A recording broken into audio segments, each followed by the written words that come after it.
कैसे हो मेरे स्वाद के मित्रों। आज हम बनाने जा रहे हैं कोलीवाड़ा चना। पता है कोलीवाड़ा कहाँ पे है? मुंबई में। और मुंबई के अंदर कोलीवाड़ा का मतलब होता है, कोली एक समुद्र के पास में जो जनजाति रहती है उनको बोलते हैं, वाड़ा मतलब इलाका। वहां पर जो फिशिंग का काम करते हैं उनको बोलते हैं कोलीवाड़ा इलाका। लेकिन यहाँ पर चना की एक रेसिपी है जो मुंबई में काफ़ी फेमस है और चखने के रूप में फेमस है। तो बहुत ही गजब की रेसिपी है, बहुत ही बढ़िया क्रिस्पी होते हैं।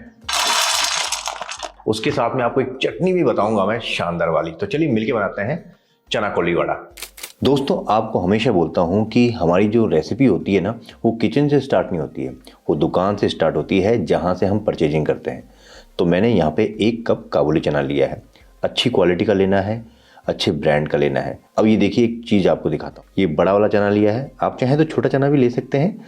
होता क्या है कि जब हम मिक्स ले लेते हैं तो वहाँ पर कुछ जल्दी बॉयल हो जाते हैं, कुछ को टाइम लग जाता है। तो यहाँ पे मैंने एक चना लिया है। इसमें ये देखिए, एक चना बहुत छोटा है और एक चना बड़ा है, ये मिक्स है। तो ऐसा हमको नहीं करना है, हमको अच्छी क्वालिटी का लेना है, लूज तो बिल्कुल नहीं लेना है। चनों को कम से कम 6 से 8 घंटे भिगो के रखना है। अगर आपको थोड़ा जल्दी है तो आप गुनगुने पानी या गर्म पानी में ढककर चनों को भिगो सकते हैं। भिगोते टाइम उसके अंदर 1 छोटा चम्मच सोडा डाल दीजिए, उससे वो सॉफ्ट बनते हैं। लेकिन उबालते टाइम उस पानी का इस्तेमाल नहीं करना है। तो ये देखिए, चने कितने बड़े हो गए हमारे यहाँ पे। जब भी आप चने उबाल रहे हो या राजमा उबाल रहे हो, कभी भी नमक डाल के ना उबालें। नमक डालने से वो धीरे धीरे करके टाइट हो जाते हैं। हाँ, नमक अंदर तक जाए उसके लिए आप काम कर सकते हैं, लास्ट में जब उबल जाए तब डालेंगे। उबालते टाइम हमने यहाँ पे 2 तेज पत्ता और बड़ी इलायची का इस्तेमाल किया है और पानी डाला है। कम से कम पानी डालना है और 2 से 3 सीटी के अंदर ये हो जाता है। जब तक हमारे चने उबल रहे हैं तब तक हम चटनी तैयार करते हैं। यहाँ पे 8-10 लहसुन की कलियाँ और लगभग 1 इंच अदरक का टुकड़ा, 2 इंच के आसपास सॉफ्ट वाला हमने इमली का इस्तेमाल किया है। इमली ना हो तो अमचूर का इस्तेमाल कर सकते हैं या फिर नींबू का इस्तेमाल कर सकते हैं। इसी के साथ में स्पाइसी करने के लिए 3 से 4 हरी मिर्च छोटी वाली, एक बढ़िया सा कलर और बढ़िया सा स्पाइसी हो जाए तो यहाँ पे 5 से 6 भीगी हुई मिर्च है। इनको मैंने भिगो के रखा था, सॉफ्ट हो गई है, पीसने में आसानी रहेगी। इसी के साथ में मैंने पुदीने की कुछ पत्तियाँ डाली हैं। पुदीने की पत्तियों का इस्तेमाल करना है, डंठल का इस्तेमाल नहीं करना है। और ये गया धनिया। धनिया कम से कम 80% ज़्यादा होना चाहिए पुदीने से। हाँ, धनिये में आप थोड़ा सा डंठल का इस्तेमाल कर सकते हैं, लेकिन धनिया डालना है श्रद्धा अनुसार। फ्लेवर के लिए मैंने यहाँ पे काला नमक का इस्तेमाल किया है 1 छोटा चम्मच, और बीपी के हिसाब से आप सफ़ेद नमक डाल सकते हैं। थोड़ा सा पानी डालना है और इसकी बनानी है बढ़िया सी चटनी। तो यहाँ पे आप देख सकते हैं बहुत ही शानदार चटनी बनी है।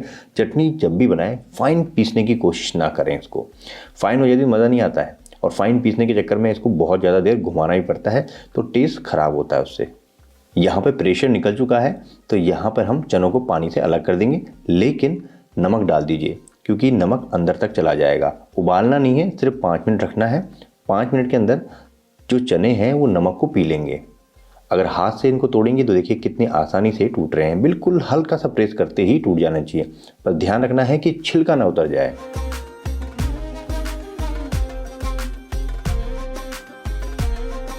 होटल और रेस्टोरेंट के अंदर चने कैसे चेक किए? दबा के नहीं करते हैं, जोर से मारा जाता है। चिपक गया तो मतलब परफेक्ट हो गया। लेकिन ये गरम गरम जब जैसे ही आपने उबाला तभी करना है, जैसे ही आपने बाहर निकाल दिया फिर ये चिपकने वाला नहीं है। इस बात का ध्यान रखना है। तो लिया, गरम गरम है, उबलता हुआ है, और ये पैन ले लिया या फिर चॉपिंग बोर्ड पे कर लिया, और ये देखिए इस तरह से चिपक जाना चाहिए।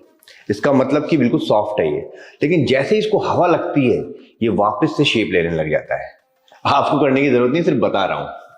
अब हम चने का मैरिनेशन तैयार करते हैं। 1 छोटा चम्मच काली मिर्च, 5 से 6 हरी मिर्च, 1 इंच अदरक का टुकड़ा, इसी के साथ में 1 छोटा चम्मच जीरा, 8-10 लहसुन की कलियां, हल्का सा पानी डालेंगे और इसका एक बढ़िया सा पेस्ट बना लेंगे। मैरिनेशन का पेस्ट यहाँ पे रेडी हो चुका है। और अब एक बाउल में हम सरसों का तेल लेंगे, लगभग 1 बड़ा चम्मच। इसी में डालेंगे हम 2 से 3 छोटे चम्मच कश्मीरी लाल मिर्च, जिससे एक बढ़िया सा लाल कलर आ जाए। कलर उठाने के लिए थोड़ी सी हल्दी डालनी है, नाम की बस। धनिया डालिए आधा छोटा चम्मच या इससे भी कम, और नहीं भी डालेंगे तो भी चलेगा। नमक डलेगा दोस्तों इसमें बीपी के हिसाब से, और थोड़ा सा मैं काला नमक डालूंगा फ्लेवर के लिए। चटपटा करने के लिए और हल्की सी खटास आ जाए तो 2 छोटे चम्मच अमचूर पाउडर, और जो पेस्ट हमने बनाया था ना वो यहाँ पे ऐड कर देंगे। सभी चीज़ों को अच्छी तरह से मिक्स कर लेंगे। अब इस मैरिनेशन के अंदर पहले छोले मिक्स कर लेते हैं। छोले अच्छी तरह से मैरिनेशन में लिपट जाएं, इस बात का ध्यान रखना है, जिससे मसाला अंदर तक चला जाएगा। एक प्रिंसिपल काम करता है, अगर मसाला अच्छी तरह से इस पे लगे और अंदर तक जाए तो हल्का सा गर्म होना चाहिए। मैरिनेशन पहले लगा लीजिए, उसके बाद में कोटिंग के आइटम डालना है। और अगर मैं पहले ही इसके साथ में बेसन लगा लेता या फिर चावल का आटा डाल देता या कॉर्नफ्लावर डाल देता तो क्या वो उसके साथ भी मिक्स हो जाता, अंदर तक खाने में मजा नहीं आता। और गर्म करेंगे ना, हल्का गर्म रहेगा तो ज्यादा बेहतर बनेंगे। इसमें मसाले अच्छी तरह से कोट हों उसके लिए हमने यहाँ पे कॉर्नफ्लावर का इस्तेमाल किया है। वैसे यहाँ पे कॉर्नफ्लावर की जगह राइस फ्लावर का भी आप इस्तेमाल कर सकते हैं, लेकिन कॉर्नफ्लावर अच्छा रिजल्ट देता है। और इसी के साथ में मैंने लगभग 2 बड़े चम्मच बेसन का इस्तेमाल किया है। कॉर्नफ्लावर और बेसन आप कोटिंग के हिसाब से थोड़ा सा ज़्यादा और कम भी कर सकते हैं।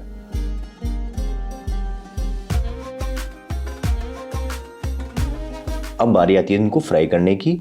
तेल का टेम्परेचर हाई रखना है दोस्तों, बिल्कुल कम मत करना, मीडियम भी मत करना। हाँ, एक बार कोटिंग अच्छी तरह से चढ़ जाए उसके बाद आप मीडियम कर सकते हैं। पहले थोड़ा सा फ्राई करके देख लीजिए, अगर सेटिंग से कोटिंग आ रही है तो बहुत अच्छी बात है, नहीं बैठ रही है तो थोड़ा सा और कॉर्नफ्लावर या फिर और बेसन का इस्तेमाल कर सकते हैं। हल्का सा लिक्विडी जैसा होगा तो कोटिंग अच्छी तरह से आएगी। और एक एक दाना अलग अलग रहे, इस बात का हमको ध्यान रखना है। तेल के पास में से ही छोड़िए एक एक दाने को, इससे आपस में चिपकेंगे नहीं बहुत ज़्यादा। अब आपको देखना है यहाँ पे कि कोटिंग अच्छी तरह सेटल हो जाए, उसके बाद ही इसको टच करना है। तो कोटिंग सेटल हो गई, अब इसको मीडियम फ्लेम पर इसको लगातार फ्राई करते रहिए जब तक ये क्रंची ना हो जाए। ऊपर नीचे करते रहिए इसको।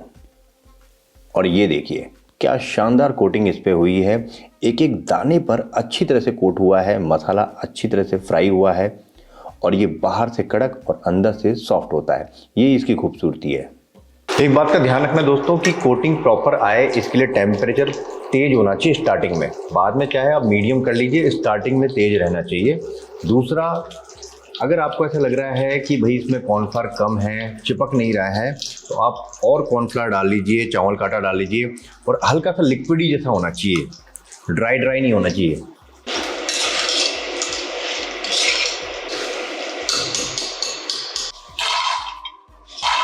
चने तो हमारे यहाँ पे फ्राई हो चुके हैं और इसके साथ में अकम्प्लीमेंट किया जाता है लहसुन को, साथ में करी पत्ता और हरी मिर्च। जो लहसुन है इसको हल्का सा दबा लीजिए, वरना फ्राई करते टाइम ये फटेंगे। और इनको छिलकों के साथ ही फ्राई किया जाता है दोस्तों। लहसुन हमारे यहाँ पे हो चुके हैं। हरी मिर्च का डंठल हटा दीजिएगा, हो सके तो कट भी लगा सकते हैं आप इसमें, जिससे ये भी ना फटे। और आधी कच्ची सी रखनी है, बहुत ज़्यादा फ्राई करने की ज़रूरत नहीं है इसको। हरी मिर्च भी हमारी हो गई है और अब करी पत्ता फ्राई कर लेते हैं। जब चना कोलीवाड़ा को खाया जाता है तो उसके साथ में थोड़ी हरी मिर्च, थोड़ा सा लहसुन और ये करी पत्ता इसके टेस्ट को जस्ट डबल कर देता है। तो ये लीजिए, हमारी शानदार वाली डिश यहाँ पर रेडी हो चुकी है। इसको ज़रूर ट्राई कीजिएगा दोस्तों, आपको बहुत पसंद आएगी। बाहर से क्रिस्पी रहेगी और अंदर से सॉफ्ट, और चटनी के साथ में इसका कॉम्बिनेशन बहुत ही गजब का लगता है। इसको खाने का तरीका भी अलग है। कैसे? थोड़ा सा ये लिया, चटनी में डाला, कितना क्रिस्पी है जबकि ठंडा भी हो गया है। और ये रहा फ्राइड लहसुन, थोड़ा सा करी पत्ता, और मिर्ची खा सकते हो तो मिर्ची, अल्टीमेट टेस्ट। तो कैसे लगी आपको दोस्तों ये रेसिपी, जरूर बताएं। अच्छी लगे तो लाइक एंड शेयर जरूर करें। और हाँ, आप एक चीज़ हमेशा भूल जाते हैं, चैनल को सब्सक्राइब करना, तो प्लीज़ चैनल को जरूर सब्सक्राइब करें। Thank you. फिर मिलते हैं नई रेसिपी के साथ में। जय हिंद।